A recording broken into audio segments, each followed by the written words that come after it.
মাজুলী ৰাইজে মাজুলী জিলাখনক শক্তিশালী কৰাৰ স্বাৰ্থত সকলোৱে মিলাপ্ৰীতিৰে কাম কৰাৰ পৰিৱেশটো দেখি মই অত্যন্ত আনন্দিত।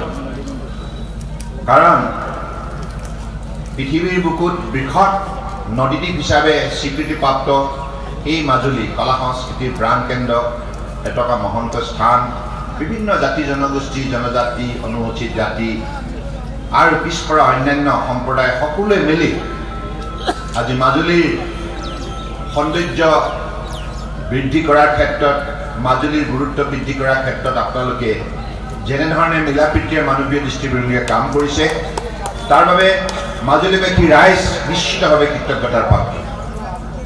মই এইখন সমাজকে প্ৰতিনিধিত্ব কৰাৰ সুযোগ লাভ কৰিছোঁ, আপোনালোকে সুযোগটো দিছিল। 1999 চনত মই মাজুলী লখিমপুৰ লোকসভা সমষ্টিৰ অংশ বিশেষ ইয়াৰ পৰা প্ৰতিনিধিত্ব কৰিছিলোঁ সংসদৰ নিৰ্বাচনত। আৰু তেতিয়া যদিওবা মই পৰাভূত হৈছিলোঁ, কিন্তু মাজুলী ৰাইজে মোক কেতিয়াও আঁকোৱালি লৈছিল। 3000 অধিক ভোট জিকাই জয়যুক্ত কৰে। এইটো 1999 চনৰ কথা। জীৱনৰ প্ৰথমবাৰৰ বাবে সক্ৰিয় ৰাজনীতি পথাৰত আত্মপ্ৰকাশ কৰিছিলোঁ। তাৰ পৰৱৰ্তী প্ৰতিটো নিৰ্বাচন, 2014 চনৰ লোকসভা নিৰ্বাচন, 2016 চনৰ বিধানসভা নিৰ্বাচন আৰু 2021 আপোনাৰ বিধানসভা নিৰ্বাচন, প্ৰতিটো নিৰ্বাচনতে আপোনালোকে মোক নিজৰ পুত্ৰ হিচাপে আঁকোৱালি ল'লে, আশীষ দিলে আৰু মই জয়যুক্ত হৈ জনপ্ৰতিনিধি হিচাপে ৰাইজক সেৱা কৰাৰ সুযোগ লাভ কৰিলোঁ।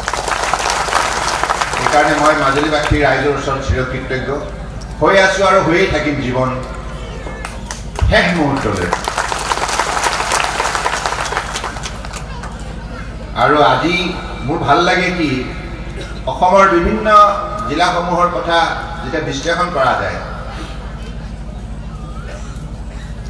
তেতিয়া এটি তথ্য পোহৰলৈ আহে যে মাজুলীত এই হিংসাত্মক কাৰ্যকলাপ, বিভিন্ন ধৰণৰ অপৰাধমূলক কাম কাজবিলাক অসমৰ সকলো জিলাতকৈ আটাইতকৈ কমকৈ মাজুলীতে হয়। মাজুলী ৰাইজ সামগ্ৰিকভাৱে শান্তিপ্ৰিয়।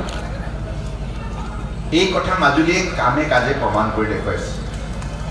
গতিকে সেইকাৰণে মাজুলীৰ গুৰুত্ব কেৱল অসমতেই নহয়, ভাৰতবৰ্ষতে নহয়, বিশ্বৰ বুকুত মাজুলীৰ গুৰুত্ব আছে আৰু সদায় থাকিব, যুগে যুগে থাকিব। আৰু এইখন সমাজৰ বিবেকবান নাগৰিকক আমি কিবা বুজনি দিয়াৰ কোনো ধৃষ্টতা নাই। মই কেৱল আহিছোঁ আপোনালোকক প্ৰণাম জনাবলৈ, সেৱা জনাবলৈ আৰু আপোনালোকৰ আশীষ বিচাৰি আহিছোঁ। আমাৰ পঞ্চায়ত ৰাজ ব্যৱস্থা, মাজুলী গঠন প্ৰক্ৰিয়াত আপোনালোকে সহায় কৰিব লাগিব। কাৰণ পঞ্চায়ত ৰাজ ব্যৱস্থা যি স্থানীয় চৰকাৰ হ'ব, এই চৰকাৰখনে দায়বদ্ধতাৰে দায়িত্ব সহকাৰে গ্ৰাম্য অঞ্চলৰ ৰাইজক নিষ্ঠাৰে সেৱা কৰিব লাগিব। আৰু এই চৰকাৰলৈ যিটো পুঁজি আহিব ৰাজ্য চৰকাৰৰ পৰা কেন্দ্ৰীয় চৰকাৰ, সেই পুঁজি বিভিন্ন আঁচনিৰ নামত যেতিয়া আহিব, ৱাৰ্ডলৈ আহিব, বিভিন্ন সম্প্ৰদায়ৰ নামত আহিব পাৰে, বিভিন্ন ব্যক্তিৰ নামত আহিব পাৰে, বৃদ্ধ বৃদ্ধা বিধৱা, দিব্যাংগ, খেতিয়ক, শ্ৰমিক, যুৱক যুৱতী, পুৰুষ মহিলা আৰু দিব্যাংগ সমাজৰ সকলো শ্ৰেণীৰ লোকৰ বাবে বিভিন্ন আঁচনিৰ যোগেদি যেতিয়া ৰাজহ ভঁৰালৰ ধন ধাৰ্য কৰা হয়, সেই ধনবিলাক হিতাধিকাৰীৰ হাতত যাতে শতকৰা 100% পৰে, হিতাধিকাৰীসকলে যাতে তাৰ পৰা উপকৃত হ'ব পাৰে, এই কথাবিলাক চোৱা চিতা কৰিবৰ বাবে পঞ্চায়ত ৰাজ ব্যৱস্থা। আৰু পঞ্চায়ত ৰাজ ব্যৱস্থাৰ যোগেদি ৰাজ্য চৰকাৰ কেন্দ্ৰীয় চৰকাৰৰ লক্ষ্য হ'ল স্বৰাজ গঠন কৰা, অৰ্থাৎ আত্মনিৰ্ভৰ পঞ্চায়তৰ প্ৰতিটো পৰিয়াল যাতে হ'ব পাৰে, উপাৰ্জনৰ ক্ষেত্ৰত স্বাৱলম্বী হ'ব পাৰে, ইয়াৰ প্ৰতি লক্ষ্য ৰাখি কেন্দ্ৰীয় ৰাজ্য চৰকাৰে নিষ্ঠাৰে গ্ৰাম্য অঞ্চলৰ ৰাইজক পঞ্চায়ত ৰাজ ব্যৱস্থাৰ যোগেদি সেৱা কৰে। গতিকে এই মহৎ কামখিনি সুচাৰুৰূপে কৰাৰ বাবে আমাৰ যিসকল জনপ্ৰতিনিধি আপোনালোকে নিৰ্বাচিত কৰিব, এই জনপ্ৰতিনিধিবিলাকে এই কথা মনত ৰাখিব লাগিব। সি ৱাৰ্ডৰ সদস্য হওক, পঞ্চায়ত প্ৰেচিডেণ্ট হওক, AP মেম্বাৰ হওক বা ZPC মেম্বাৰ হওক, সকলোৱে এই কথা মনত ৰাখিব লাগিব। কাৰণ কংগ্ৰেছৰ 55 বছৰ শাসনকালত আপোনালোকে দেখিলে কংগ্ৰেছ কিয় বিফল হ'ল। এবাৰ নহয়, দুবাৰ নহয়, 1952 চনৰ পৰা ধাৰাবাহিকভাৱে কেন্দ্ৰীয় ৰাজ্যত চৰকাৰ গঠন কৰাৰ ক্ষেত্ৰত কংগ্ৰেছকেই জনসাধাৰণে সমৰ্থন কৰিলে। 55 বছৰ, এবছৰ দুবছৰ নহয়, 10 বছৰ 20 বছৰ নহয়, 55 বছৰ সুযোগ পোৱাৰ পাছতো কংগ্ৰেছ দলটো কিয় ৰাইজৰ পৰা বিচ্ছিন্ন হ'ল? ইয়াৰ প্ৰধান কাৰণ হ'ল কংগ্ৰেছ দলটোৱে কোনোদিনে জনসাধাৰণক নিষ্ঠাৰে সেৱা কৰাৰ বাবে তেখেতসকলে প্ৰতিজ্ঞাবদ্ধ নহ'ল। তেখেতসকলৰ লক্ষ্য কেৱল পৰিয়ালতন্ত্ৰ। কংগ্ৰেছৰ যিবিলাক নেতা পালি নেতাই বিভিন্ন পঞ্চায়ত ৰাজ ব্যৱস্থা হওক, ৰাজ্য চৰকাৰ হওক, কেন্দ্ৰীয় চৰকাৰ হওক, বিভিন্ন আঁচনি ধন তেখেতসকলে ভোগ কৰিলে আৰু হিতাধিকাৰী কোনোদিনেই সেই আঁচনি ধন ভোগ কৰিবলৈ সুযোগ নাপালে।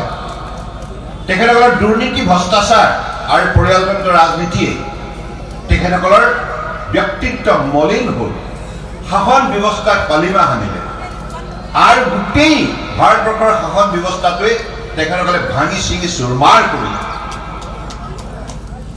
ৰাইজৰ প্ৰতি সমৰ্পিত ভাৱনাৰে সেৱা আগবঢ়োৱাটো হৈছে আমাৰ ভাৰতবৰ্ষৰ গণতন্ত্ৰৰ মূল লক্ষ্য আৰু উদ্দেশ্য। B.R. আম্বেদকাৰ ডাঙৰীয়া, ডক্টৰ B.R. আম্বেদকাৰ ডাঙৰীয়া, যিগৰাকী মহান আইনজ্ঞ, মহান ভাৰতবৰ্ষৰ নেতাই, আদৰ্শ পুৰুষে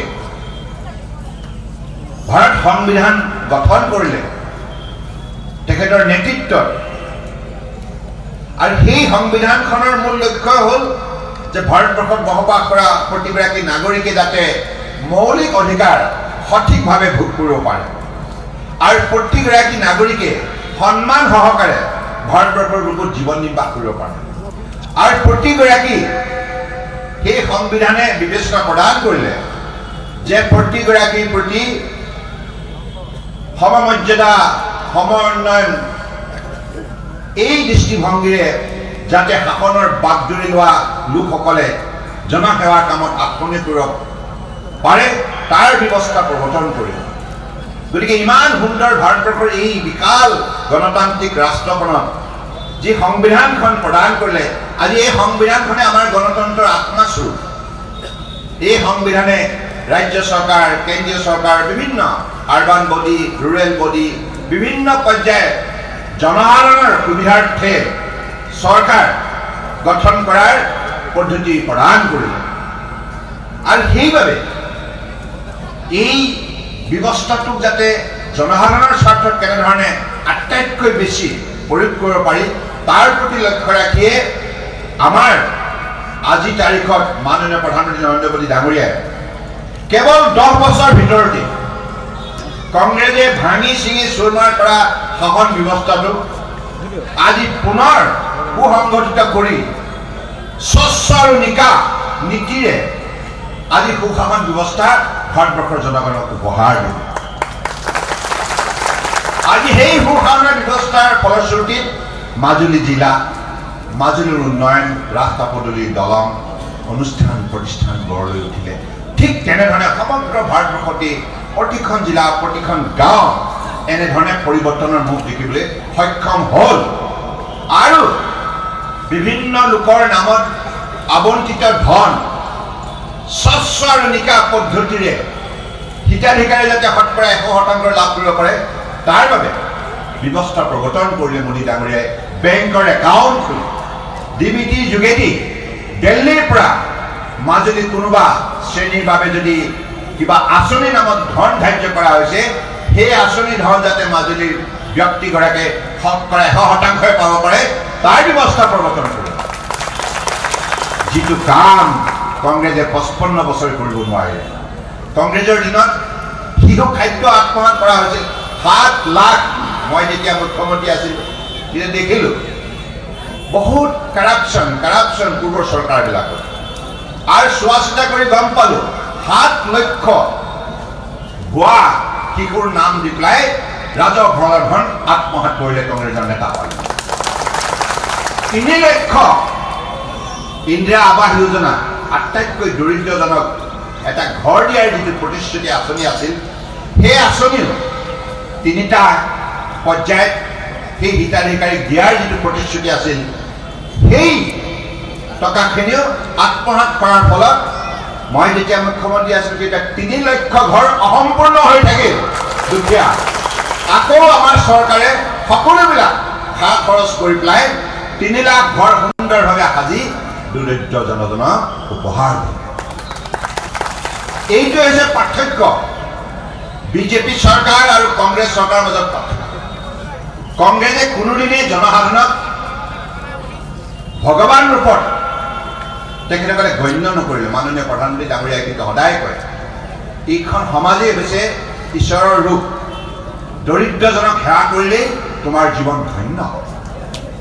সেইকাৰণে আজি ভাৰতবৰ্ষৰ বুকুত এটা পৰিয়ালো নাই যি নেকি দুবেলা দুমুঠি খোৱাৰ পৰা বঞ্চিত হৈছে। 80 কোটি, ইউৰোপ গোটেই মহাদেশখনৰ জনসংখ্যা হিচাপ কৰিলেও 80 কোটি নহয়, আমেৰিকা ৰাষ্ট্ৰৰ 80 কোটি নহয়, ভাৰতবৰ্ষই 80 কোটি মানুহক আজি বিনামূলীয়াকৈ অন্নমুঠি যোগান কৰিছে। কোটি প্ৰাইম মিনিষ্টাৰ আৱাস যোজনাৰ যোগেদি পকী ঘৰ উপহাৰ দিছে দৰিদ্ৰজনক। কংগ্ৰেছৰ দিনত ৰুটি কাপৰা মাকান আটাইতকৈ মূল্যৱান 3টা সামগ্ৰী প্ৰায়বিলাক মানুহৰ অভাৱ আছে। আৰু কংগ্ৰেছে গৰীবী হাটাও শ্লোগান দিওঁতে সেই শ্লোগানৰ মাজতেই গোটেই শব্দ বাক্য সীমাবদ্ধ হৈ থাকিল। এই শ্লোগানক কৰ্মপথাৰত মূল্যাংকন কৰিবৰ বাবে দৰিদ্ৰজনক প্ৰকৃতাৰ্থত সামাজিক ন্যায় অৰ্থনৈতিক উন্নয়ন প্ৰদান কৰি মৰ্যাদা সহকাৰে জীয়াই থকাৰ পৰিৱেশ ৰচনা কৰিব নোৱাৰিলে। সেইকাৰণে আজি কংগ্ৰেছ মানুহৰ মনৰ পৰা বহুত দূৰলৈ গুচি গ'ল।